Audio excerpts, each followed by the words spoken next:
Mail का फल। अपने देश में ऐसे बहुत से नगर और गांव हैं जहां बहुत थोड़े पेड़ हैं।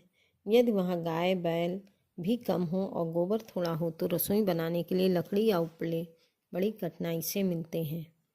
एक छोटा सा बाजार था, उसके आसपास पेड़ कम थे। बाजार में किसानों के घर न होने से गाय बैल भी थोड़े थे। जलाने के लिए लकड़ी और उपले वहाँ के लोगों को खरीदना पड़ता था। 2-3 दिन वर्षा हुई थी, इसी से गांव में कोई मजदूर बाजार में लकड़ी या उपला बेचने नहीं आया। इससे कई घरों में रसोई बनाने का ईंधन नहीं बचा था।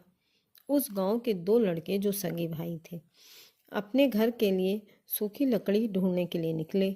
उनके पिता घर पर नहीं थे। उनकी माता बिना सूखी लकड़ी के कैसे रोटी बनाती और कैसे अपने लड़कों को खिलाती। दोनों लड़के अपने पिता के लगाए आम के पेड़ के नीचे गए। वहां उन्होंने देखा कि आम की एक मोटी सूखी डाल आंधी से टूटकर नीचे गिरी है। बड़े लड़के ने कहा, लकड़ी तो मिल गई, लेकिन हम लोग इसे कैसे ले जाएंगे? छोटे ने कहा, हम इसे छोड़कर जाएंगे तो कोई दूसरा ले जाएगा। लेकिन वे क्या करते? बड़ा भाई 10 वर्ष का था और छोटा भाई 8.5 वर्ष का था। इतनी बड़ी लकड़ी उनसे उठ नहीं सकती थी। इतने में छोटे लड़के ने देखा कि सूखी लकड़ी से गिरे एक मोटे बड़े सफ़ेद कीड़े को, जो कि मर गया है, बहुत सी चींटियां उठाए लिए जा रही। छोटा लड़का चिल्लाया, भैया यह क्या है?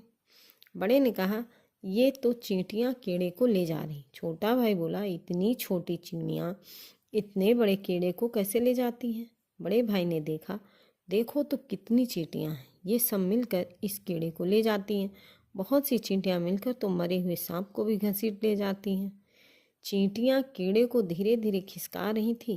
कीड़ा मोटा था, बार बार लुढ़क पड़ता था। कभी कभी 10-5 चींटियां इसके नीचे दब भी जाती थी, लेकिन दूसरी चींटियां उस कीड़े को हिलाकर झट दबी हुई चींटियों को निकाल देती थी। काली काली छोटी छोटी चींटियां थकने का नाम ही नहीं लेती थीं। लड़कों को देखते देखते वे कीड़े को दूर तक धीरे धीरे सरका कर ले गईं। छोटा लड़का तो प्रसन्न हो गया, उसने ताली बजाई और कूदने लगा। फिर आम से गिरी हुई सूखी लकड़ी पर जाकर बैठ गया। बोला, भैया अब हम लोग चींटियों से भी गए बीते हैं, तू जाकर अपने मित्रों को बुला ला, मैं यहाँ बैठता हूँ। हम सब लड़के मिलकर लकड़ी उठा ले जाएंगे। बड़ा लड़का बाजार में गया, अपने दोस्तों को बुला लाया। बहुत से लड़के लगे और उन्होंने उस भारी लकड़ी को लुढ़काना और ठेलना प्रारंभ किया। सब ने लगकर वह लकड़ी उन दोनों भाइयों के घर पहुँचा दी। उन लड़कों की माता अपने पुत्रों के साथ आए लड़कों को मिठाई दी और कहा, बच्चों, मेल में बहुत बल होता है। तुम लोग मिलकर कठिन से कठिन काम कर सकते हो, और तुम लोग मिलकर रहोगे तो कोई भी तुम्हारी हानि नहीं कर सकेगा। आपस में मिलकर रहने से तुम लोगों का मन भी प्रसन्न रहेगा और तुम्हारे काम भी सरलता से हो जाया करेंगे। धन्यवाद।